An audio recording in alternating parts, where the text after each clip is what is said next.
തദ്ദേശ തെരഞ്ഞെടുപ്പിലെ മികച്ച വിജയത്തിന് പിന്നാലെ നിയമസഭാ തെരഞ്ഞെടുപ്പിന്റെ മുന്നൊരുക്കങ്ങളിലേക്ക് കടന്ന് UDF. തൃശൂരിൽ കെ മുരളീധരൻ മത്സരിക്കും. ഗുരുവായൂർ കേന്ദ്രീകരിച്ച് പ്രവർത്തിക്കാൻ മുരളീധരന് നേതൃത്വം നിർദ്ദേശം നൽകിയിട്ടുണ്ട്. എന്നാൽ തിരുവനന്തപുരം വട്ടിയൂർക്കാവിൽ അദ്ദേഹം മത്സരിക്കുമെന്നും ചില റിപ്പോർട്ടുകൾ വന്നിരുന്നു.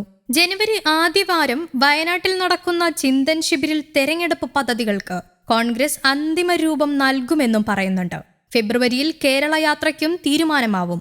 സീറ്റ് വിഭജനവും ഉടൻ പൂർത്തിയാക്കും. തെരഞ്ഞെടുപ്പിന് ഒരുങ്ങാൻ ഘടകകക്ഷികൾക്കും നിർദ്ദേശം നൽകിയിട്ടുണ്ട്. അതേസമയം കേരള കോൺഗ്രസ് മാണി വിഭാഗവുമായി തൽക്കാലം ചർച്ചകൾ വേണ്ടെന്നുള്ള തീരുമാനവും UDF യോഗത്തിൽ തീരുമാനിച്ചു കഴിഞ്ഞു. ഭരണവിരുദ്ധ വികാരവും ശബരിമല സ്വർണ്ണക്കൊള്ളയും തദ്ദേശ തെരഞ്ഞെടുപ്പിൽ വിജയ ഘടകങ്ങളായെന്നാണ് UDFന്റെ നിലവിലെ വിലയിരുത്തലുകൾ. ഈ ട്രെൻഡ് നിലനിർത്താനുള്ള പദ്ധതികളാണ് കോൺഗ്രസും UDFും ആവിഷ്കരിച്ചുകൊണ്ടിരിക്കുന്നത്.